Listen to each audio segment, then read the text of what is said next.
Good morning, everybody, and welcome to a new year. This last week, having begun in the Jewish liturgical year, Yom Kippur coming up, but Rosh Hashanah begun. The new year, invited in by eating apples with honey to make it sweet. The year 5782. Welcome to this new year of church life, too. I'm Vanessa Southern. I'm the senior minister of the congregation here at First Unitarian Universalist Society of San Francisco. We are beginning to reopen slowly this Sunday. We've got a small choir of people, our RE families re-entering the building. You should get a registration form or opportunity to register to come be here as we try and manage the numbers so everybody is safe back in our space together. At least that's how we're doing it right now, given the information that we have. As you know, this is the way we've been living these last 18 months. And I hoped we will see one another soon. I want to thank the people who are making today's service possible. So, as you saw this morning already, Reiko, our organist, and Bill Klingelhoffer on shofar. Bill has the luck, and we have the luck, of having his daughter, Sarah Brindell, with us this morning, too, from Boston. Sarah is a singer and a songwriter and a professor of music who's with us here from Boston, and we will get to hear two of her pieces this morning. They define the service. So I hope you will enjoy all of the music that we are bringing to you from different parts of this building into one worship together. And part of who is making all that bringing together possible is Jonathan Silk, who is our genius director of communications, and Eric Shackelford and Shuli Ong, who are on our cameras. I am blessed to lead worship this morning with Richard Davis-Lowell, our worship associate, and Alyson, who is busy with other things, I guess, at the moment. And Joe Chapeau, who is monitoring the chat and can answer any questions that you have if you're joining us with the live stream and you have any questions. Dan Bernard and Thomas Brown are making sure the building and facility are functioning for us. Carrie Steer Salazar made sure that we brought some of the beauty of nature into the sanctuary with our flowers. And Les James and Tom Brookshire and Alex Starr will be hosting the Zoom coffee hour, which is right after service. If you're with us for the first time, please, I invite you to download the order of service so you can follow along with us this morning. And also there's a connections form, which if you'd like to get our weekly newsletter, online newsletter, and Flame, which are the ways that you can find out about things going on in the congregation, please sign up. We'd love to send it to you. I wanted to call out a few things just as we begin worship this morning. First, this August was the 101st anniversary of the ratification of the 19th Amendment, when women were finally given the right to vote after decades of agitation. And a good thing to remember as we all face this week an opportunity to exercise that right. So please vote this week in California. Also good to remember women's freedoms, hard won and sometimes lost, as our human rights group takes up a few issues this year, including women's rights. And that work will begin on Wednesday morning on the steps of our church from 8 to 9 as part of our rush hour witness that happens weekly. This one will be in particular to protest the Supreme Court's recent ruling on the rolling back of the right that women have to self-determine our bodies, our reproductive choice. So please join us with that and with other related work in the future. Please note, too, that at 1 today, there is the beginning of some incredible panels on the issue of housing and homelessness, the crisis that is upon us here in the city. They're hosted by Reverend John Behrens with some amazing special panelists and speakers.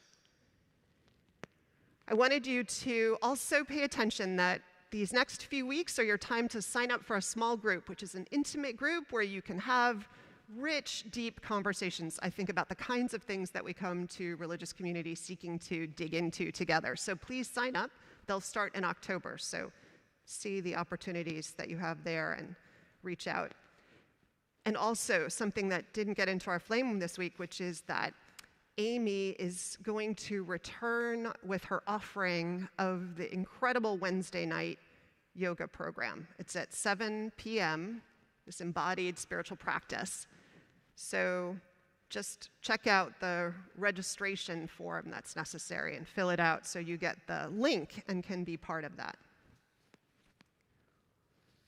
So welcome. Happy New Year. I hope to see more of you and more of you as the weeks progress. I hope you are all healthy and happy. And knowing that we are not yet all together, we will continue the practice that we have done since we were shut down in March, 18 months ago, lighting a candle in honor of all of you bringing your spirit into this space until we can be together again. And now let's sing together hymn number 219, "O Hear My People," a hymn that speaks very much of this day.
Now, will you join me in the lighting of our chalice using words printed in your bulletin?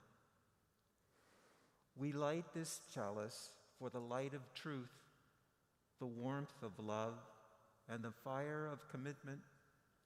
We light this symbol of our faith as we gather together.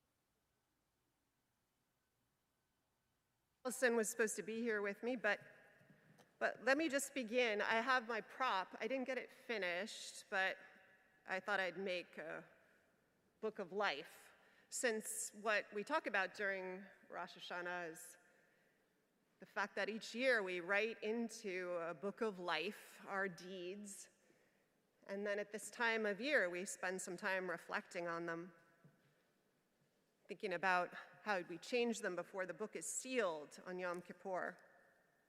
It's a time to reflect. And super great to be able to do so as we start at this beginning of a new year and we kind of look ahead at what we might find, imagine what this book of life will hold for us in the year ahead. Well, I actually thought as we did so that rather than rely on my own powers, which are limited, that I would get out the goggles of infinite perception, which I had in my office from previous years. They're a little dusty, but anyway, I thought we'd see what we can see. The patent, by the way, is pending, so maybe a source of great income for this church in the future. Oh wow, it's so much fun to wear these. I love those pajamas some of you are wearing. Oh, and some of you need to put on pajamas when your minister puts on the goggles of infinite perception. Warning.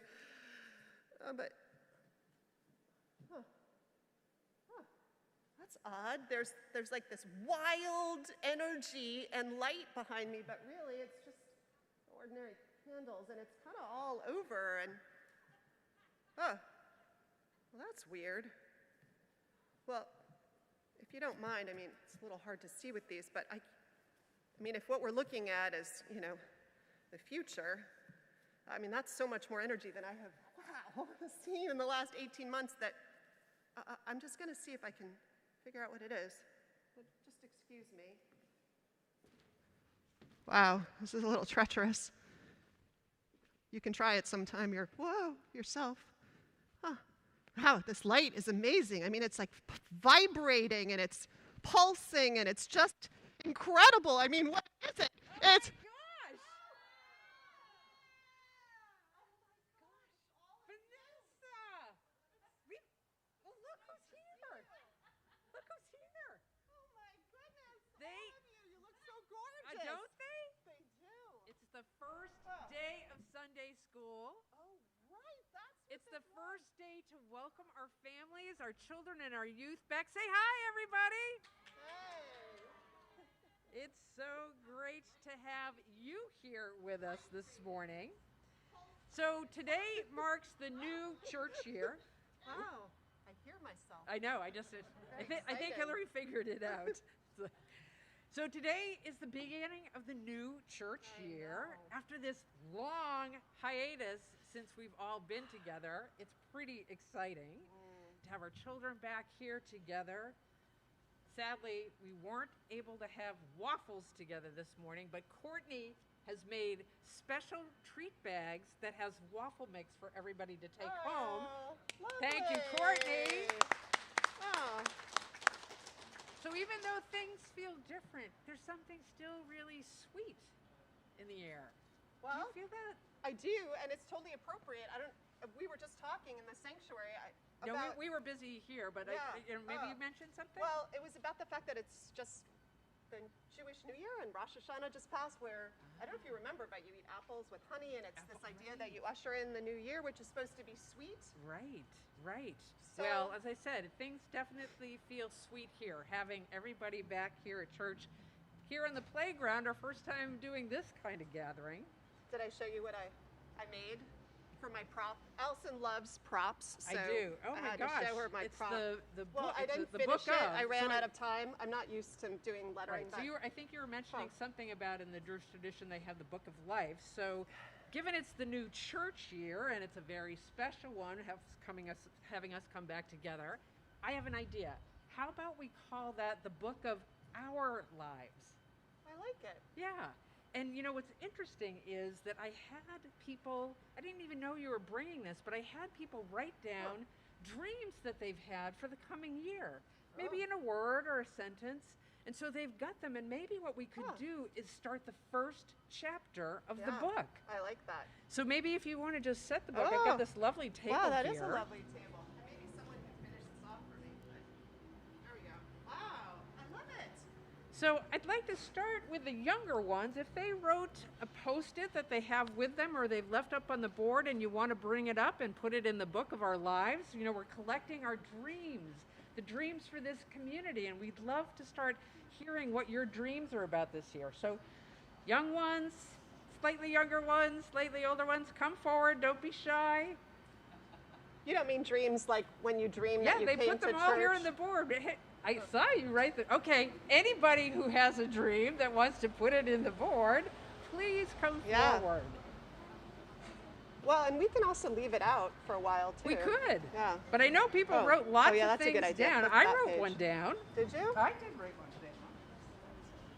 You have a dream that we would have a jacuzzi at church? That's. I bet maybe one of them did. Oh. So if you've got your dreams, come on, write them, put them up in the first chapter of our book of our lives. Oh.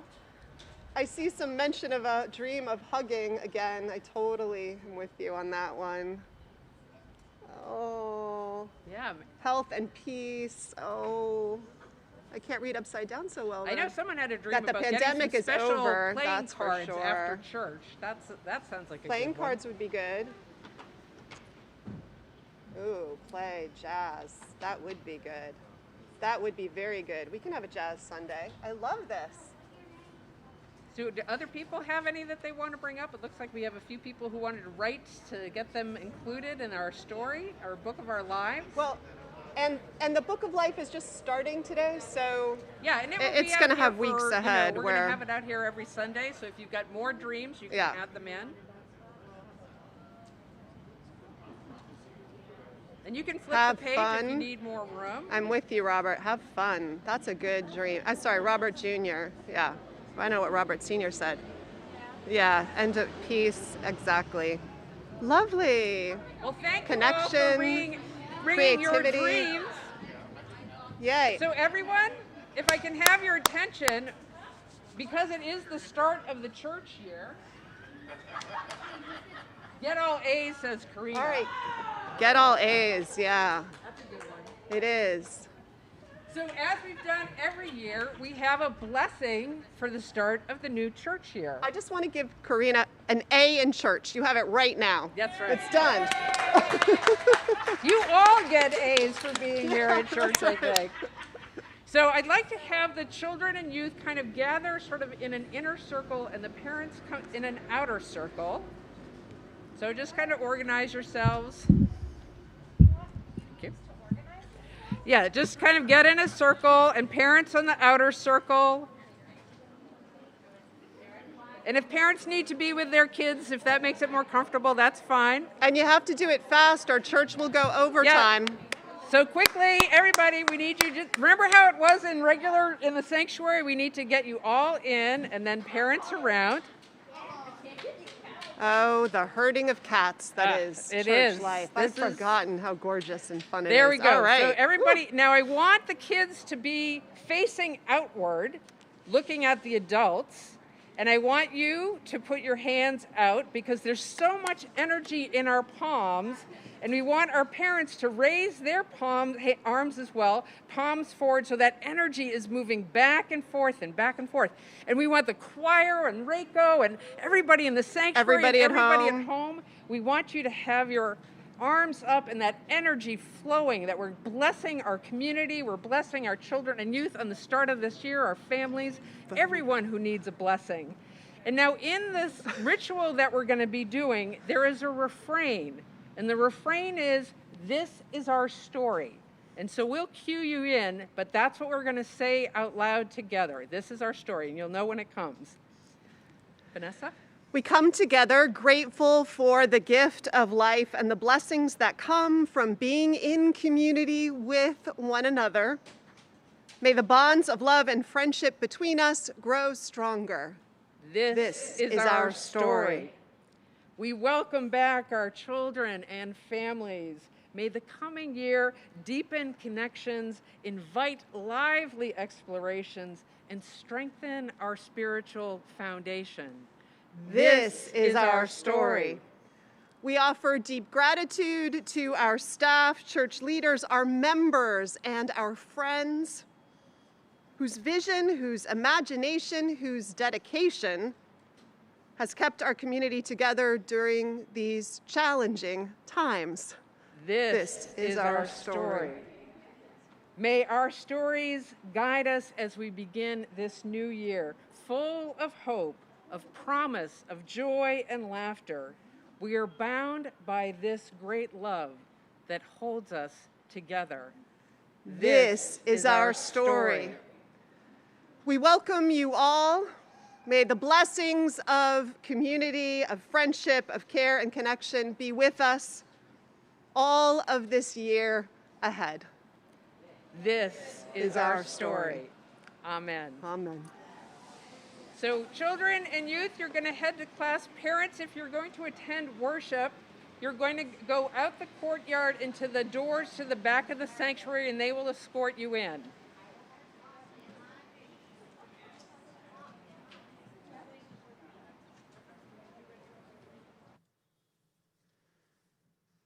Will you join me for our spoken covenant, followed by our sung doxology? Both are found in your bulletin.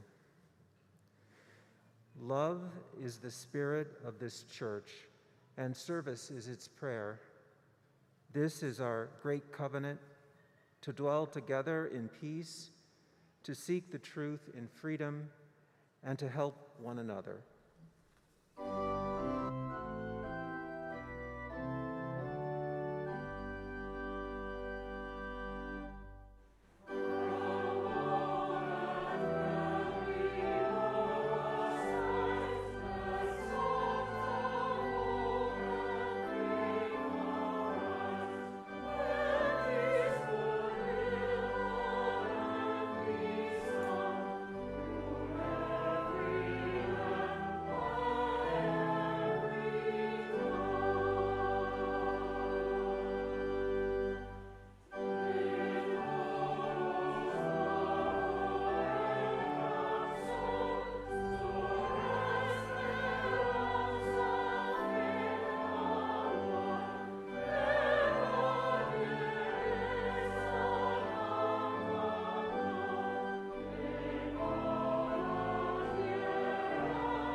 Recognizing there is human suffering all over this world in the course of natural and human catastrophes, we ring our gong today in honor of 3 such places of suffering and struggle.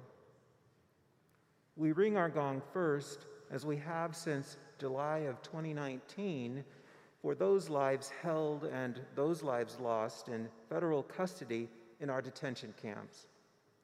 For the mounting trauma to children separated from their families, for all people held without charges in less than transparent or humane circumstances.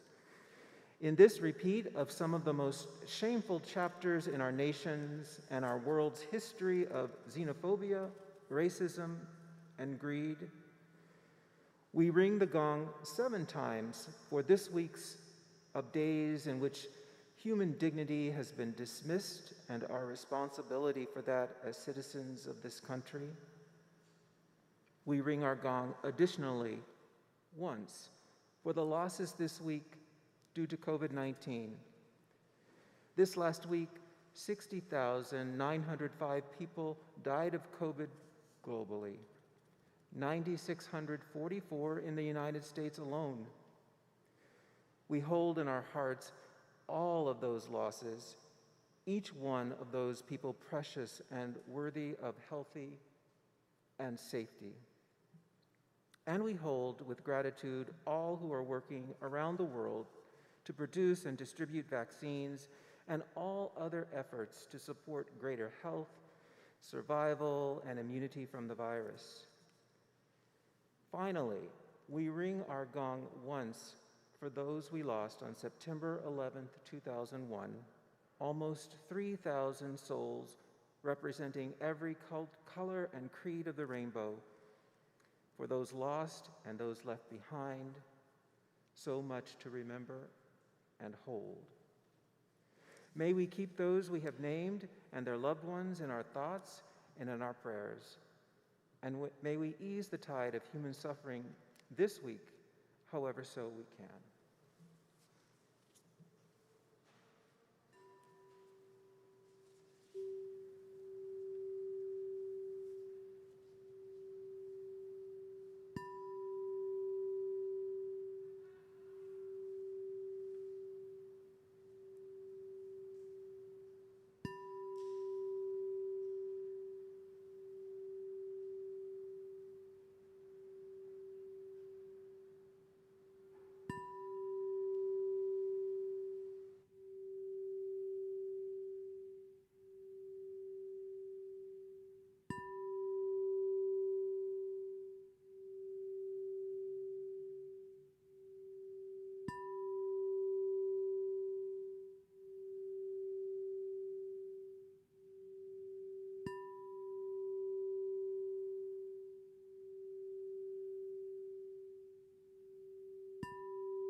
So much to remember and to hold.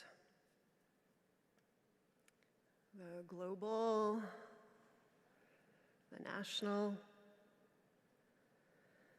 the circles of concern, wide as they can be, and then closer and closer in. Finally, to hold the challenges and the hopes and the hurts and the cares of our own intimate lives. All of it to hold with just these two hands. And to hold with this heart that loves and lips that speak that this life is about service.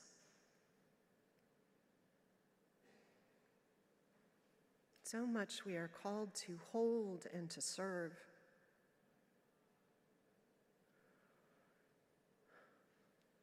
So I invite you to join together in a time of shared silence. Let's make space for all that fills the space inside us. Offer it up and sit in some stillness,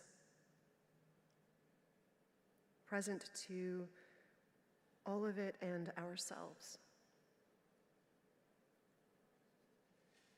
Please join me in silence.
As I invite us back out of silence,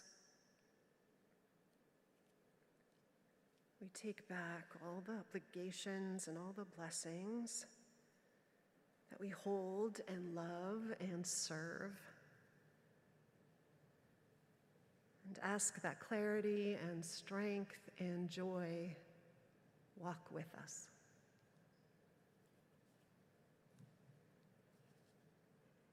Amen.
There's a good buzz in the office and on the trading floor this morning.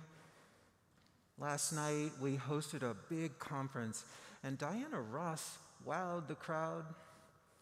Somewhere, her song, "I'm Coming Out," plays on a desk speaker. It's still dark here at 5:30 in the morning in San Francisco, but in the financial district, it's busy because it's 8:30 in New York City, and we always work on New York City time. Large video monitors spread around the room show the blue sky over the Hudson and over Manhattan. It's a beautiful day in New York, they say. Financial commentators drone on, and then it all changes. Voices grow silent, and then shouts and cries and confusion. For me, a day of awareness, an awakening of some kind, a day the unthinkable became real, a day that changed my understanding of the world. To that point, I'd only felt what I'll call evil's presence in its passing, and maybe I thought I knew what it was, but I didn't. I think I learned something new about evil that morning, that it exists for its own sake alone. The smoke, the cries, the destruction. Now I have become death, the destroyer of worlds. Those words seem to rise from the scenes playing across the monitors. That morning, as the office erupted into confusion, I remembered a voice coming over the intercom telling us to go home to our loved ones. And as I stumbled back to the subway, seeing the faces of those unaware of what had just happened, I remember wanting to cry out, "Didn't you see? Don't you know?" And I remember how I didn't want to see and I didn't want to know. Later that day, as word came of friends, both safe and gone, I remember realizing how it is possible that another human being would intentionally kill or destroy as many and as much as possible for its own sake. And I recall the words of my grandmother Edna, something she learned and passed on from a time long before any of this, but rang just as true. She said, "Richard, be careful. They'd just as soon kill you as look at you." Evil brushed my face that morning. It touched my forehead, kissed my lips, and was let loose. I think I've sensed its presence since then in legal decisions that tear mothers from children, in the betrayal of trust that begins with an unwelcome touch and ends without conscience or regret, in a knee pressed deliberately to a neck without remorse as life seeps away and a crowd watches. How I wish I could tell Grandma that you're wrong. That's not true. No one thinks or acts like that, but they do again and again. But Grandma, here's what I do know to be true. In this moment, in the middle of what for many are called the days of awe, where both the head of the year, Rosh Hashanah, and the day of cleansing, Yom Kippur, are acknowledged and celebrated, I find renewal, safety, and hope in our temple, in person, again, this morning, or virtually. I am thankful for having made it through those fear-filled days of 20 years ago. And even though in my heart I have new fears about what is coming, I am comforted by the words of an ancient poet. "You are my shepherd, and I shall not want. You make me lie down in green pastures and lead me beside the still waters. You restore my soul. You guide me in straight paths for your name's sake. Though I walk through the valley of the shadow of death, I will fear no evil, for you are with me. Thy rod and thy staff, they comfort me. You prepare a table before me in the presence of my enemies. You anoint my head with oil. My cup runs over. Surely goodness and mercy shall follow me all of the days of my life, and I will rest in your house forever.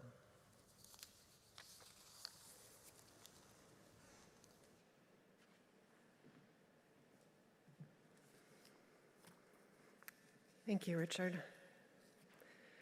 Our offering this morning is going to go to the Jewish Family and Children's Services, an incredible organization that right now is among the leaders in helping Afghan refugees resettle here in the United States, those in particular who worked with Americans, those who have targets on their backs, many of them, as they make their way, and a huge number of them here to the Bay Area, in fact. So in the full spirit of this day, I invite us to make a special offering. Those of you who are here in the sanctuary can make it either online with everybody else, or there's a basket in the back as you leave, so we won't be passing it. And for those of you who are at home, there's a donation tab, but you can also send in checks if you prefer. Let's give to support those who are finding their way without much support to make this place home. Thank you.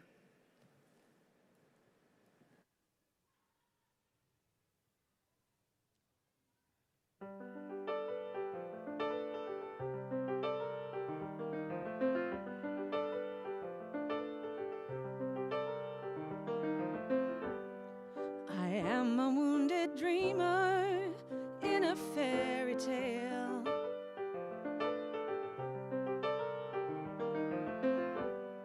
An optimistic seeker on a boat without a sail.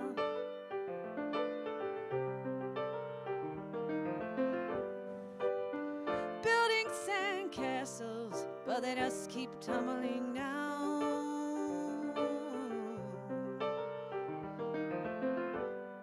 Now the walls are gone and I can see my way out.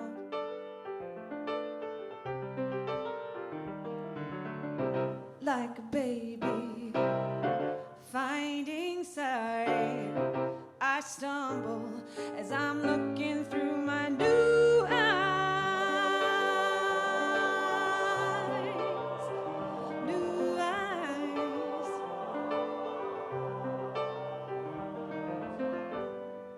Staring at the mirror, looking for myself.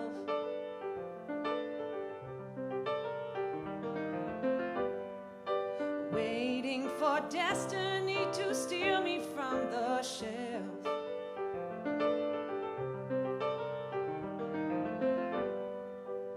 I was a queen on a throne till perception came around.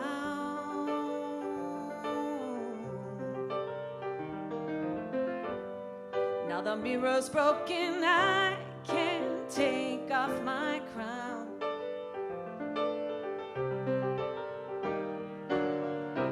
Like a blind girl finding sight, I'm humbled when I'm looking through my new eyes.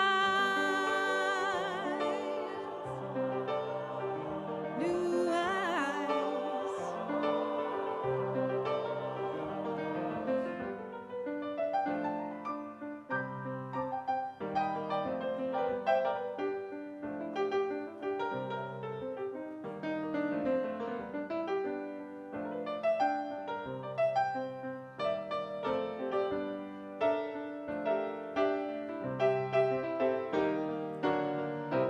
Like a woman bathed in light, I'm humbled when I'm looking through my new eyes. New eyes. Readjusting my emotions, realigning my faith, redefining my emotions. I am humbled by the pain, readjusting my emotions, realigning my faith, redefining my emotions. I am humbled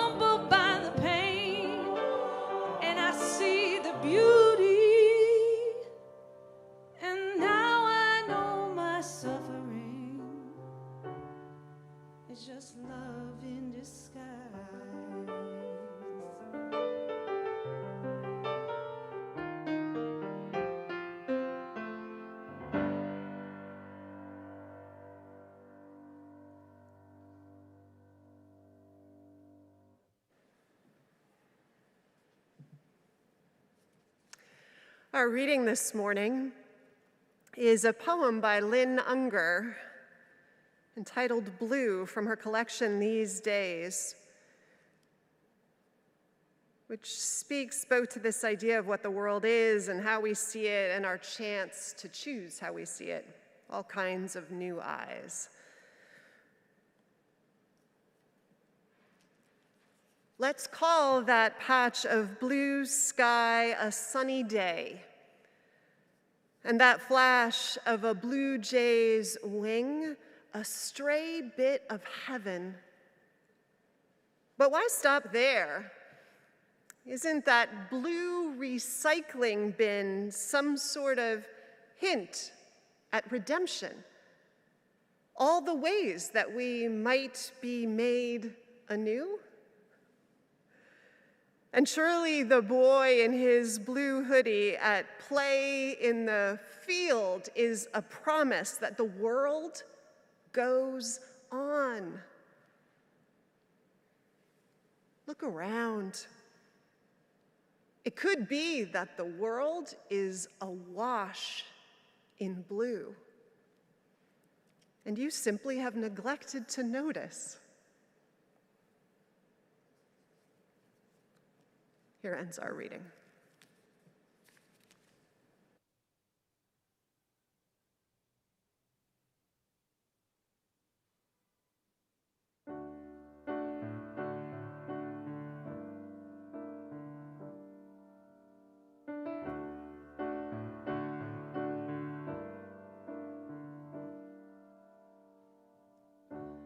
People of the world, scrounging for one more meal.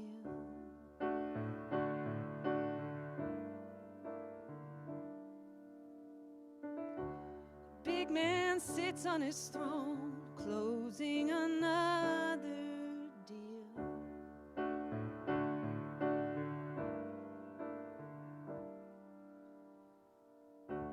Everyone's looking to save more time. Buy a big house, make the social climb. What are we waiting for? Where do we go in the end? My friend, but with you alone,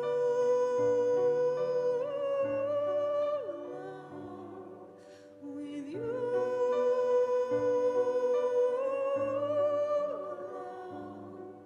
with you alone, I'm not afraid.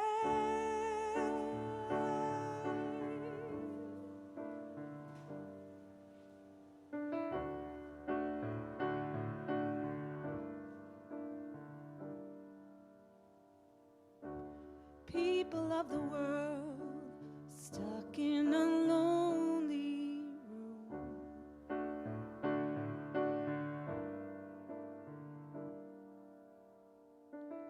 Shutting their blinds, afraid of the beautiful moon.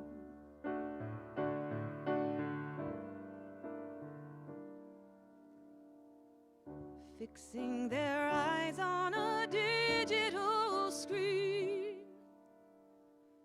where people never say what they mean. What are we yearning for? Where do we go in the end? My friend, but with you alone, with you alone, with you alone, I'm not afraid.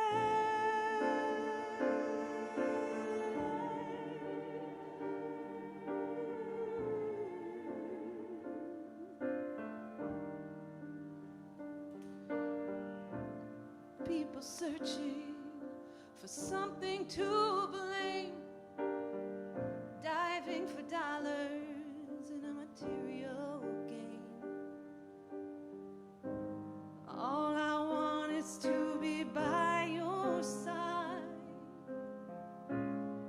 everlasting love into the open wide with you,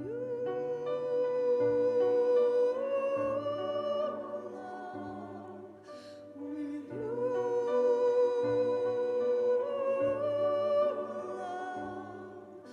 with you, love. We are not afraid.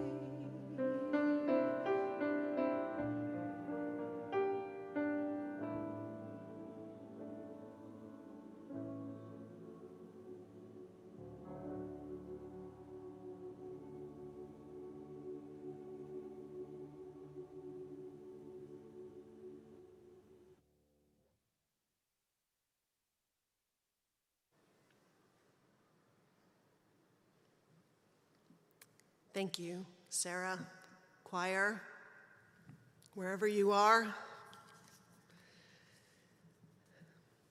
They say when we are faced with tragedy that often we tell the stories until we don't need to tell them anymore. So let me remind you of mine from this anniversary that we've just walked through, or walking through.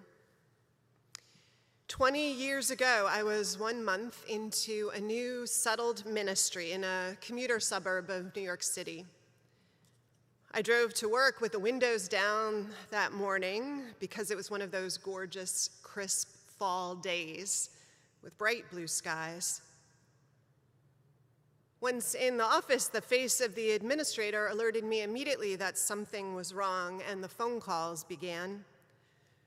There was an enormous amount of grace that day. School had started in many of the local towns, and so there were a lot of people who would have been in the towers who were not yet there because they wanted to see their kids off on the bus that morning. My sister-in-law was late to work that day. A cousin who worked on one of the lower floors in the Wall Street Journal offices at the second tower that was hit made it out after the first was struck. He tells of people waving them back in, saying to him and his colleagues as they streamed out, "It's okay, guys, it was the other tower that was hit. You're safe, you can go back in." Luckily, they didn't. There were many folks we didn't hear from for a while, right, because the cell coverage was out. That cousin and a son of two of our members were among the people who walked home, these two, to their Brooklyn apartments, miles and miles across bridges, and finally home to panicked, grieving loved ones. "He's safe, Vanessa." The call came at 5 p.m. And all day, people emerged at the local train station, shell-shocked and ghost-like, covered in their suits of white ash. Chaplains and family members and neighbors tracking who returned and who didn't. 9 fathers would not return home to the town where the church was. 9 families would be among the thousands of casualties that day. None of the fathers were members of our congregation, but they were friends and neighbors and colleagues.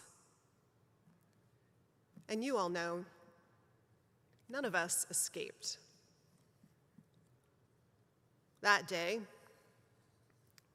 the sense of what we lost and would lose just began. There was the small loss, for a while at least, of a trust of crisp blue fall days. The loss of a sense that life is necessarily safe and predictable. I mean, we all know that we're not invulnerable, but even so, we lost a piece of our invulnerability that we didn't know we thought we had, many of us, when this enormous evil hit home. We saw with new eyes our world, and as Richard named in his reflection, what it was hard to see. When all the lives from the planes and the Pentagon and the World Trade Center were finally counted, it was 2,977 people. But by now, the count has to include the approximately 2,000 people who are estimated so far to have died from complications that resulted from them breathing in what was in the air in the days afterwards as part of the rescue efforts. And then there were the 2,400 US military personnel who lost their lives in the 20-year war in Afghanistan, and the nearly 50,000 Afghan civilians who died, let alone all those injured and maimed. There was more. The loss of freedoms, probably more of our privacy than we know. We lost the opportunity costs of all the resources spent on war that could have been spent on improving human lives. We lost a piece of our nation's soul in places like Abu Ghraib. So much to remember and to hold, right? We stand now on what was and is a long road of coming to terms with what happened to us then, a long journey of figuring out what healing would look like, navigating how we would find our way back from what happened and coming to terms with how it would change us, these new eyes. We were forever adjusting our vision to what they forced us to see, offered us to see. A big piece of the journey has been, always is, about weathering grief, all the layers of it. The Reverend Gwen Burens, John Burens' wife, Erica's mom, and one of my mentors, a wise woman, described it really truthfully and succinctly to me once when she said, at first, what's striking about grief is how it defines you entirely. It's all you can think about, how it's what you wake up to and what you go to bed at night clutching, how it's true that ultimately it never goes away. But it does, she said, morph over time until it becomes a part of you. That one day you aren't only the person who lost their spouse or a loved one in the attacks of September 11th, though you will always be that person in part. You become the person who lost someone they loved that day and the one who leads the annual food drive at church and works with others who've lost loved ones and even laughs at the family reunion when the charades game goes off the rails. It takes time to make that transition, more so the more intimate the loss. But that's often how it goes if you make your way through it. And there are some things that help us get there. Decades ago, Rabbi Harold Kushner wrote a book called When Bad Things Happen to Good People. It chronicles his struggles emotionally, theologically, with a son who was diagnosed just after that son's third birthday with a condition called progeria, or rapid aging. The diagnosis meant that their son would never grow to be more than about 3 feet in height, would never grow hair on his head, would look like a small old man while he was a child, and would die in his teens. All of this bore out in the years to follow. Having grown up and been taught an image of God who was all wise and powerful and protective and loving, none of that would make sense to Kushner. And because it didn't, he was forced to begin this journey of seeking a new understanding of suffering. Early on, one of the first things he realized was the need to reject the notion, any of it, that suffering or evil was punishment, or that it ever happens for any God-given reason or purpose. Instead, he thought,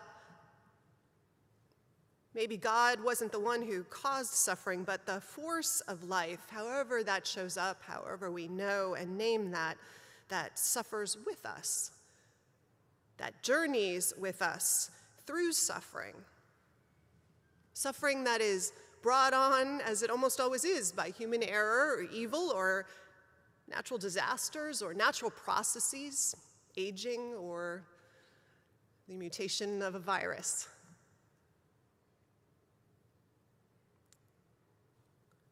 Kushner also started to gather up what else helps bring us through, companions us through suffering to the place where it's just a piece of us. And you know, in rereading all that he writes, all that he comes to, I was thinking that this list was and is probably just the same collection of things through time.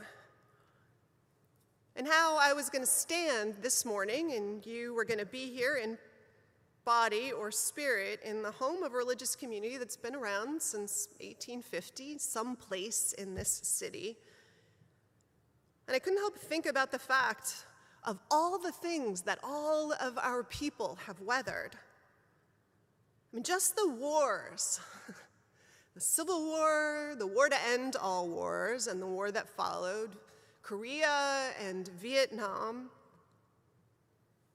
2 major earthquakes, the plague of 1918, HIV and AIDS, pandemic, to name just a few. And all of the upending of lives and seemingly unprecedented suffering they all felt. And that isn't even to name the intimate, private sufferings of losses and accident and illness that they each had. To my calculation, every generation since this congregation has been founded has borne witness to catastrophic loss of some kind. And every generation has had to find a way through to a place where grief was a piece of them, but not all that defined them.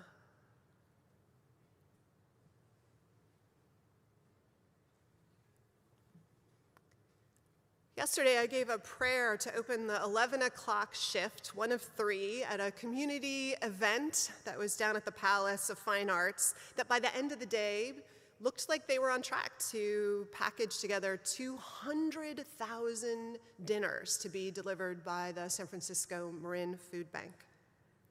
It was part of 9/11 efforts that happened all across the country yesterday, and that the organizer said now made September 11th the biggest day of community service in our nation annually. A day that started with evil.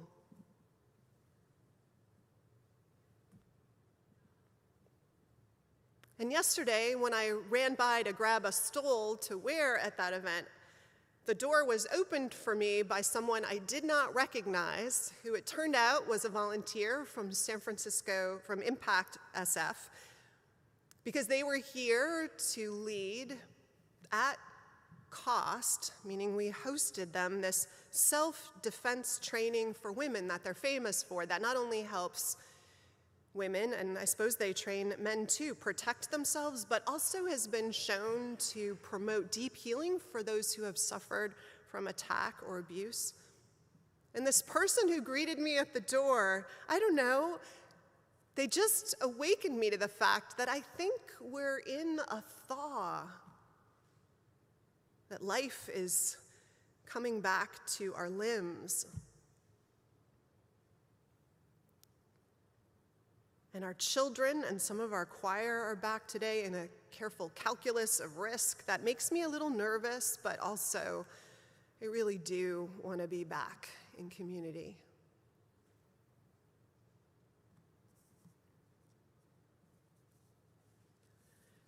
And it made me think that part of what I think pulls us human beings through all the ages and catastrophes that we will suffer, that we have suffered, is present in all of these things I just named and so many others. It's this stubborn human spirit, but I would say religious spirit, because that word religious is perfect to describe it. Because that word has, as many of you know, in its origins, the word religiare, which means to bind together. This instinct we have when the world delivers us setback to bind together, to bind up wounds, to bind up the broken places, to bind ourselves to one another. Though we can often act in ways that don't speak to just that binding, that can speak of fear and hate, that can also be a response, it has to be named, this urge in the face of loss and suffering and even fear to bind up.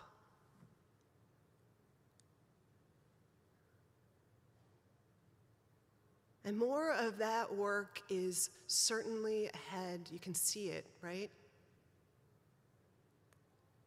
The war in Afghanistan officially declared over recently, and so the need to bind up all the veterans who are already home but those coming home. All we've asked them to do, the unspeakable things we've asked them to do in our name. And all the refugees with targets on their back who are lucky enough to find a way through the evacuation to now try and make home here among us. Bind their lives back together, and as the pandemic ends, to figure out where the broken places are among us and in us and bind it up.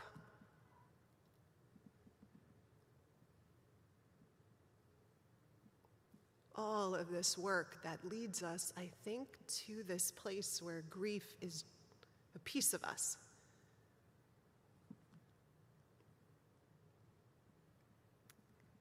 And one last thing. I also think in the midst of all this binding up that we need to give ourselves permission to step into beauty and the joy of life.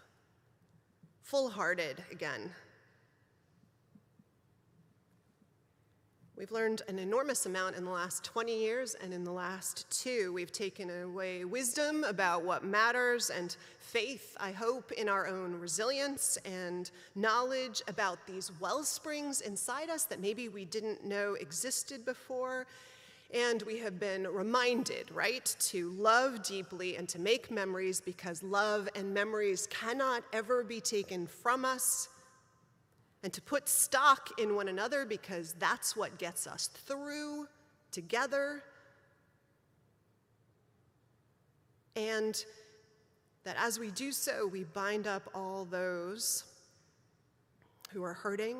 Don't lose sight of them. But that what pulls us through too is a love and a lust and a celebration of life. In the Jewish tradition, Kushner writes that there is this special prayer called the Mourner's Kaddish, and how it's not really about death, but about life, and how it sings praises, surprisingly, for those of you who haven't read the words, about a world and a life that's basically good and livable. Sings that in the face of grief and loss. He writes, by reciting that prayer, the mourner is reminded of all that is good, of all that is worth living for. Seeing the tragedy in the context of a whole life, keeping one's eye and mind on what has enriched you, and not only on what you have lost. So may we see with new eyes that are not afraid to seek life and see healing and possibility where loss and grief reside also. May we write the best of what we have come to know as true in these last years into the book of life this next year, into the book of our lives. May we seize joy. And in doing so, may we make a blessing of a sweet new year, not just words or a prayer, but a promise to ourselves and each other that we keep. Happy New Year, everybody. Blessings. Amen. Our closing hymn is one that our tradition often used to sing, still does at big events, though as we were reflecting at staff meeting, it's one that gets sung less and less, and Reiko suggested that it's possibly because of its militaristic energy, which I think she's right on that. But Mark suggested it. He pointed out how appropriate the words are for this beginning Sunday, and I think he's right. So let's sing together our closing hymn, number 358, Rank by Rank. Again, we stand.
And now, in our comings and our goings, may the light of love shine upon us, out from within us, be gracious unto us, and grant us peace.